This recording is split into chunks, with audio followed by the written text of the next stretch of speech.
G'day YouTube, part two of James Fallon, the psychopath inside. You've come up with a particular profile with the idea of working out how these children might be able to be treated or how to inform the parents about how to treat them. Absolutely. Now, we originally said, okay, the best treatment in the world that exists for kids with condo problems is really, really good parenting. When we do that with the children with high levels of these callous traits, we still get a shift, but it's not as strong and it's not as durable. So the question we started asking is, what's different about them? One of the things that comes up is that they're very reward driven. They're maybe less sensitive to punishment. They don't sort of care about getting punished. And one of the things we found about these kids is that they don't pay attention to the deep emotions or the deep concerns of other people. They can just look at it in the face and go, whatever, and move on. So what we're moving towards now is how can you use a parenting intervention but kind of get the warmth and the love back between the parents and these kids such that these kids care about the discipline. And another thing you've looked at is eye contact, that there's something different about the eye contact between these kids and their parents or other people. That's right. It's pretty much shown around the world now that these kids pay less attention to the eyes and the fundamental features of other people they care about. Now, I found this just fascinating, right? Because everybody working in this area is going, what we need to do with callous kids is find a way to give them more warmth and love and reconnect them. So my question was, well, what exactly is warmth and love? How do you turn that into something that you can point a stick at and say, that just changed and it got better? We found that this idea of connecting someone deep into their eyes, sharing a little bit of space in a positive way is fundamental to people that are close and in love or in parent-child relations and so on. And so we hypothesized if these kids aren't really connecting with their parents through this mutual eye gaze and so on, discipline, love and all, it's not going to get through.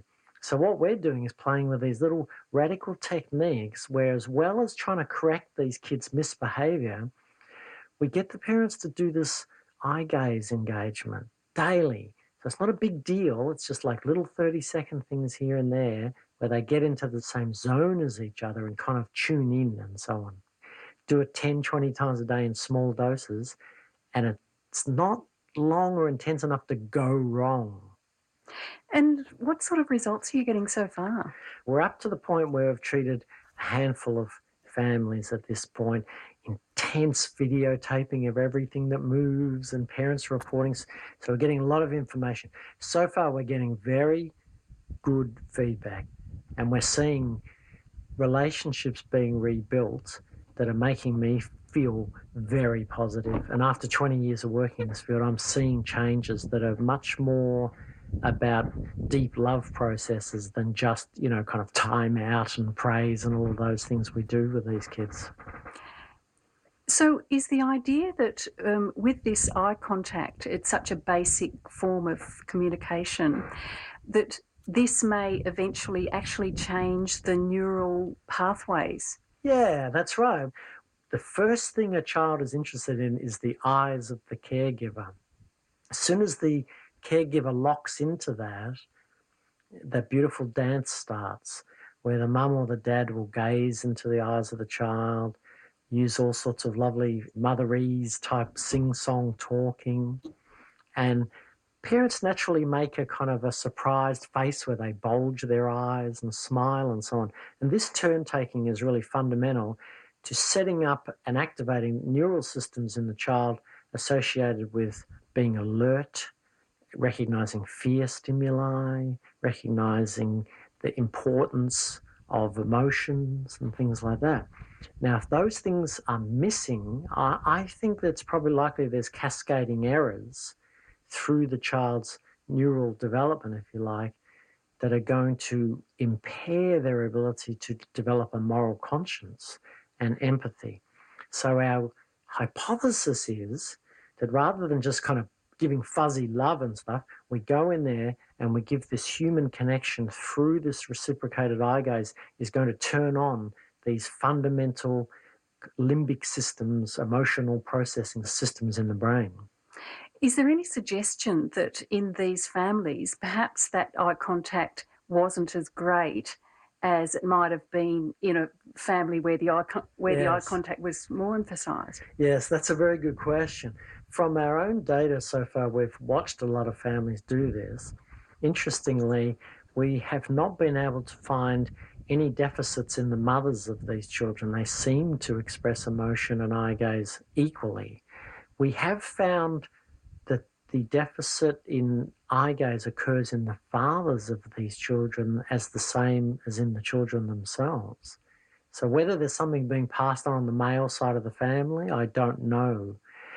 I've also had a lot of clinicians watch my videos of these families and put forward an alternative hypothesis. That is, that mum and that dad is not comfortable and they are not looking at that child in the same way, and therefore the child is just reacting to a very subtle but slightly rejecting eye contact environment. Now that's very hard to test. And if I had my wish, I would have lots of videos of, kids from the time they were very young and following them through, looking at this eye contact.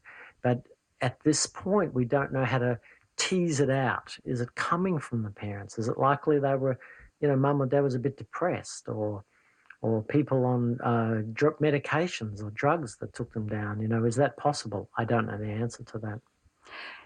So you obviously still hold hope that kids that might have a future leaning towards becoming a psychopath as an adult can be prevented from having that sort of a future. Oh, absolutely, I do, yes. I mean, I've worked in the clinical treatment of children with behaviour problems for a long time now, and, I've seen changes that are very heartening and quite extraordinary. You do get big changes with children. They're resilient, they're flexible, they can change. All we have to do is get the right environment in place for them. You must have seen many really difficult family dynamics. Does it upset you when you see what some parents have to deal with? Well, that's very interesting the way you've asked that. You were asking about it, what parents have to deal with, because most people always ask what children have to grow up with, which can be very upsetting. But I like your question, because one thing I've learned over 30 years in this field is that the kids are having just as much effect on the parents as vice versa. And we've got a real thing these days about parenting causes the child's problems. And we've got to be very careful of that.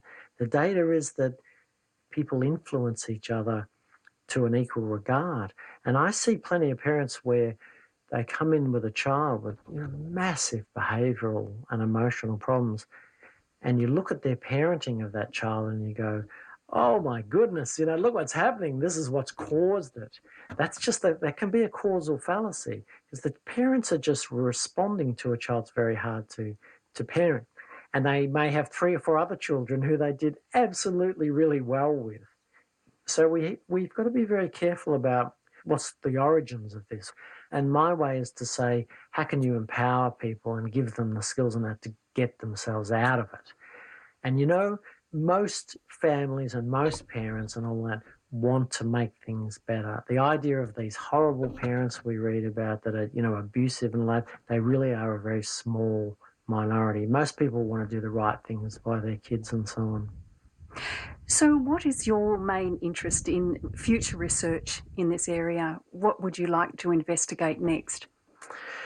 Well, at the level of the clinician, I'm absolutely fascinated with this idea that in child psychology and psychiatry, we talk about praise and instructions and consistency and authoritarian parenting and all that, but we don't really talk about love and these kind of issues. And you can still get through with a child without feeling deep levels of love, but what about when that goes wrong? When a parent looks at a baby and feels like, oh my goodness, it's not happening for me now. This is incredibly common. and it goes off the rails and we can't talk about it. And I would like to know, what can we do to turn that into something real and changeable that's really going to help? I'd also like to think, gee, wouldn't it be great if we could get these really evidence-based parenting programs and so on out there so everybody in the community has access to them, and look at what a difference it makes. Because, in Australia now, it's only like 1 in 4 at the absolute most children that have these problems and need it that get evidence-based help. And in a rich country like Australia, to me, that's not good enough. Professor Mark Dadds, Director of the Child Behaviour Research Clinic at the University of New South Wales. Now, back to self-confessed borderline psychopath, James Fallon. I'm always on the make. My close friends, they're saying, you're always on the make. Don't you understand this? And I said, yeah, but I'm not trying to get sex or anything. It doesn't matter. They said, you're always trying to build this world to control people. And it's this intellectual storytelling world. And they're right. I absolutely do that. There must have been a fair bit of fallout because of your behaviour with your family and friends over your lifetime. Are you compelled at all to try and change some of those more difficult ways?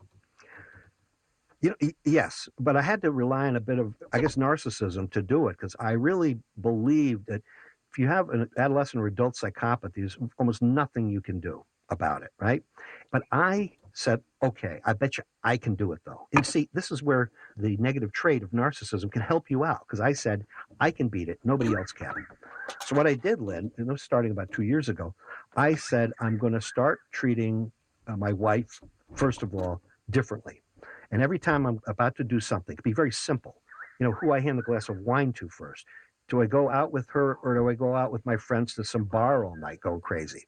And I realized in any sort of interpersonal interaction with my wife that my natural instinct was to do the absolute most selfish thing at the moment. So I slowed my behavior down. And after about a month or two, she says, I don't know what you're doing, but she says, I like it. And I did it to people in my family, my mother, my brothers, and they all liked it. And I said, you understand it's not sincere. They said, if you're trying enough just to change your behavior, that's enough. And my mother, she is still in denial. She's still, oh, you're still a good boy. You got a good soul. But everybody else is, oh, man, you're a rat and you know it. But I lost one very close friend. And this person finally contacted me. And she said she won't be alone with me anymore. She said, my husband's got to be there. But not because I've ever, hit on her or anything like that, but because she knows I'll get her in trouble, And that's what I do. So some other people who didn't like me said, see, I knew it. You're an SOB, you're a rat. I say, yeah. But frankly, after I found all this out, I didn't care. So, fundamentally, I don't care. And I'm still the same person. And I'm trying to use my narcissism to manipulate myself into becoming a regular guy. Okay. Regular guy most of the time. Professor James Fallon from the University of California, Irvine, and author of Psychopath Inside, a neuroscientist's personal journey into the dark side of the brain. Details about the book and other information are on the All in the Mind website, and you can catch up on all the past programs from there too. Go to abc.net.au/Radio National. Leave a comment there and join us on the All in the Mind Facebook page as well. I'm Lynn Malcolm. Thanks for your company. Join me next week at the same time. Well, there you go. Okay, I fitted the whole thing into the time frame. But for those of you who've been following my comment response on the threads via Facebook, or no, not Facebook, Google Plus, I can't resist having more to say. So I will return in part 3 for a personal commentary on what we've just heard.